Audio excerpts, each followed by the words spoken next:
You fought well, she said in a calm voice. I am Lyra. Ethan nodded. He didn't speak. You are different from the others, she said. You do not scream. You do not beg. I've had practice, Ethan said at last. She smiled.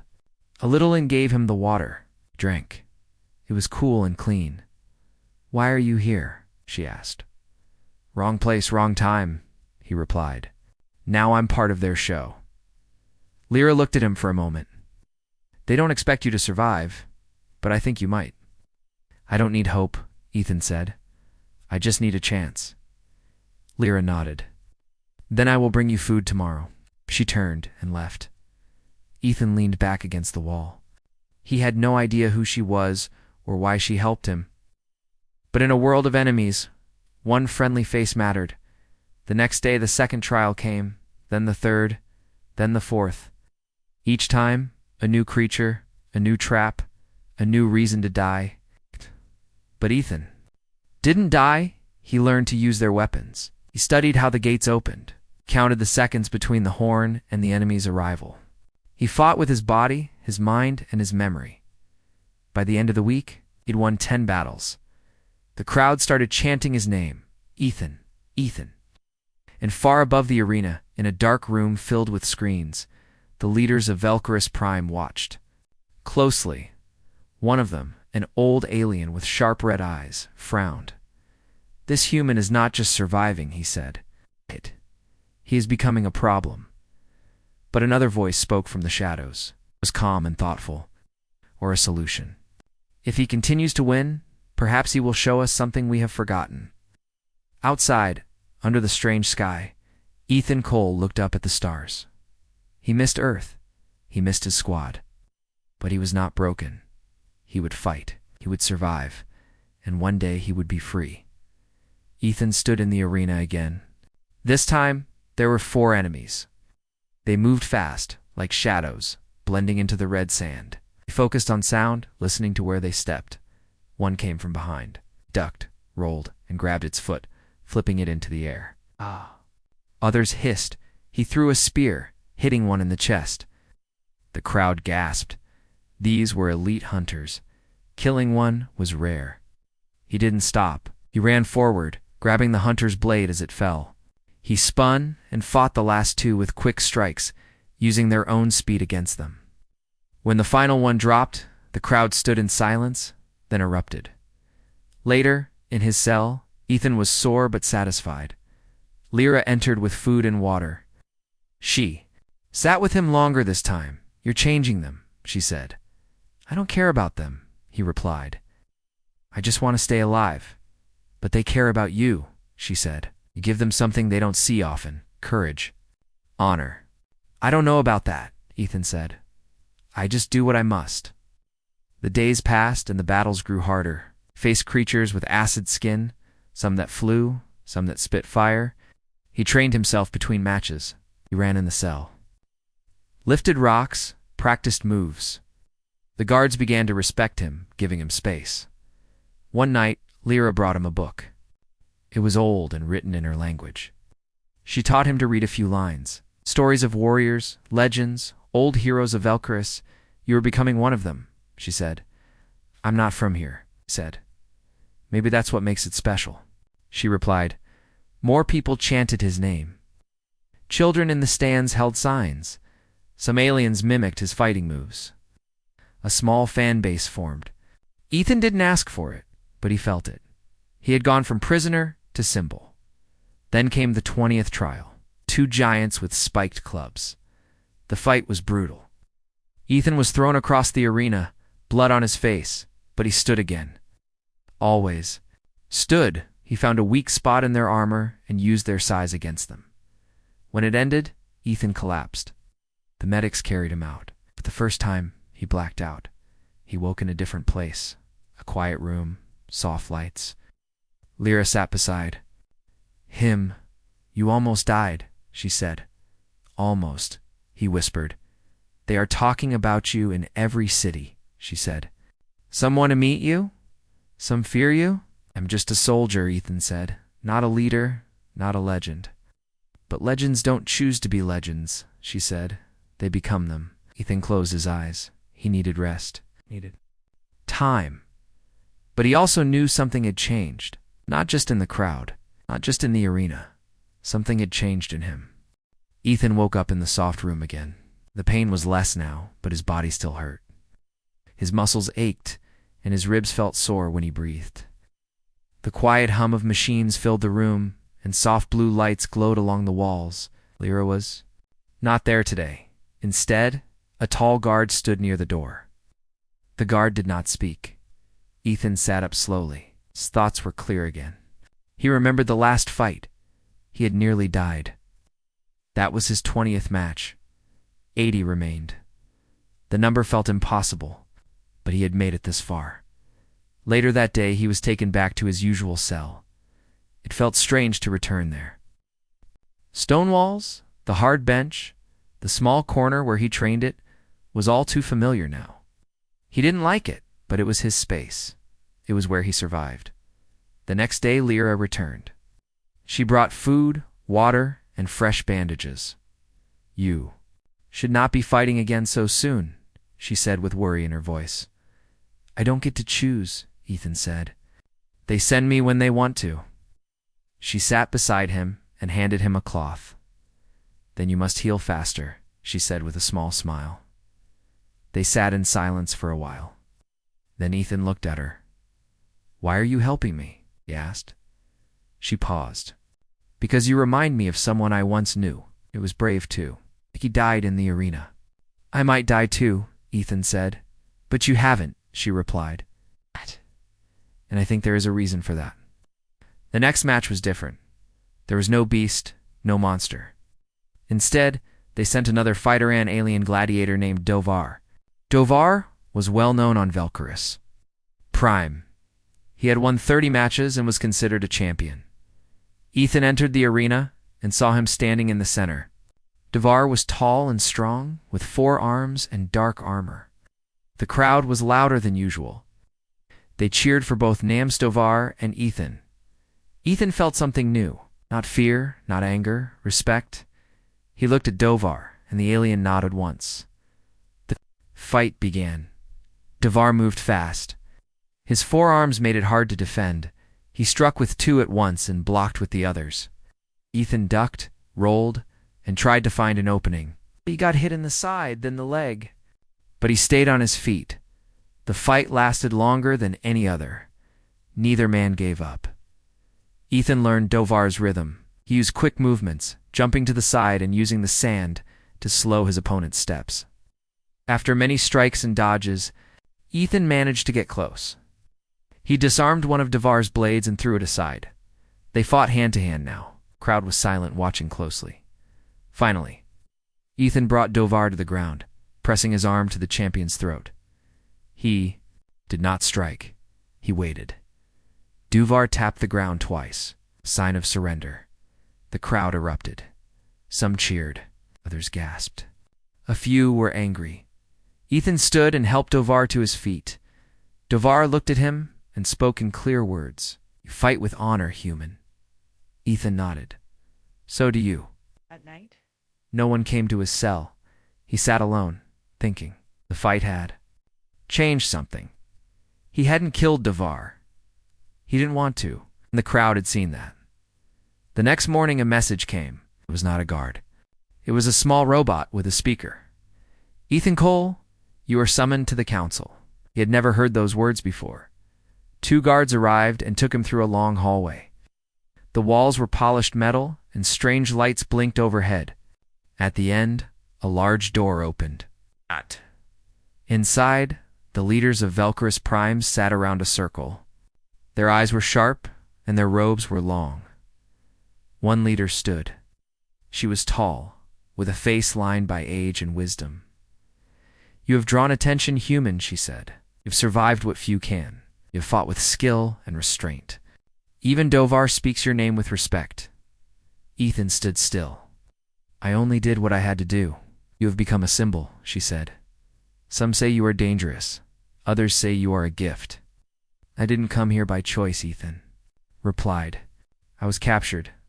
"Still," she said, "you stand before us." Looked around at the other council members. We will not stop the trials, but you may now choose a weapon of your own. One that you keep between fights. Ethan was surprised. Why? Because you've earned it, she said. He bowed slightly. Then I accept. They gave him a blade-along curved weapon made from a rare metal. It was light but strong. When he held it, it felt like it belonged in his hand. Back in his cell, he looked at it closely. It was more than a weapon. It was a sign. Lyra visited again that night. I heard about the council, she said. They don't offer gifts often. Think they're trying to use me, Ethan said. But I'll use this gift to survive. She looked at him for a long time. Do you ever think about what comes after this? I can't, he said. If I start thinking too far ahead, I'll lose focus. I have to stay here. One fight at a time. She nodded. But someday, there will be a last fight. Maybe, he said, if I live that long. Lyra stood and touched his hand gently. You're changing more than just the arena, Ethan. You're changing people. He watched her leave, feeling a strange warmth in his chest. That night, he dreamed of Earth. Not the war, not the pain, but the forests, the sky, and the smell of rain. He had not dreamed of home in a long time. He woke up ready. The next trial would come soon, and Ethan Cole would be ready for it. Asterisk, the arena gates opened again. This time the sand was wet and the air smelled strange. Ethan stepped into the arena and looked around. There were no creatures yet, no sounds. Only silence. Then a loud hiss came from underground. The floor shifted. Panels opened. From below, tall machines rose. They were slim and fast, their arms like whips, and their eyes glowing red. These were not fighters. These were killers, built for one purpose. The crowd began to chant again. But not with excitement, this time with hunger. Ethan gripped his blade tighter. He knew this fight was a message from the council. They were angry. He'd become too strong, too respected. Now, they wanted to remind him that he was still a prisoner. The machines attacked all at once. Ethan jumped back, dodged the first strike, and slashed at the second. Sparks flew, but the machine kept moving. He ducked under a spinning blade and rolled across the sand. One machine kicked him hard, and he flew against the arena wall. He stood again, blood on his mouth, his shoulder burning. The machines were fast. They did not tire. Ethan did. He changed his plan. He waited. He let them come close. Then he moved suddenly, grabbing one by its middle, using its weight to slam into another. Two machines fell. A third swung at him. He blocked it with a broken arm from the fallen machine. Bit by bit, he broke them. The crowd rose to its feet as the last machine exploded in a flash of sparks and smoke. Ethan dropped to one knee. He had won, but it was not a clean victory. Back in his cell, the pain came. Harder. He sat in silence, bandaging his own wounds. Lyra did not come that night. Instead, a small package was pushed under his door. Inside was a folded cloth and a note. The note read, "You are not alone. Keep fighting." Ethan held the cloth. It was red, marked with a symbol. A symbol he had seen painted on walls during the walks through the city. It was a sign of resistance. The next day, he was forced into battle again. No rest, no pause. His opponent was a massive beast with crystal armor. Blades covered its body, and it screamed with a strange sound that made his head hurt. Ethan was slow this time, his legs heavy, but he stayed smart. He lured the beast near the arena wall. He ran up the wall using the creature's back for support, then stabbed it between its crystal plates. The beast roared and fell. The crowd cheered again, but not as loudly as before. Something had changed. They no longer looked at him as just a fighter. Some looked at him with fear. Others with awe. Later that night, Lyra returned. "You weren't supposed to win," she said softly. "I guessed that," Ethan said. "They're growing desperate. You're shaking the order of Valkyries. I'm just trying to survive." No. Lyra said, "You're giving them hope. The council fears hope." Ethan looked at her. Her hands trembled slightly. "You should leave," he said. "They see you here too often." She placed a hand on his arm. "I'm not afraid. Not anymore. A few nights passed. No battles. No lights in his cell. It's just silence. Then came the announcement. A new challenge. A special event. A true test of worth. The arena was larger this time, full of lights and noise. The sand was replaced with metal. There were weapons hanging from the walls. In the center stood a large alien. In gold armor, Ethan knew him. This was Commander Solas, a high-ranking military officer. A war hero on Valkyris. This wasn't a fight, it was a show. They wanted to break Ethan in public. Solas spoke first. Human, you have fought well, but you are not one of us. You do not belong here. Surrender. Show respect.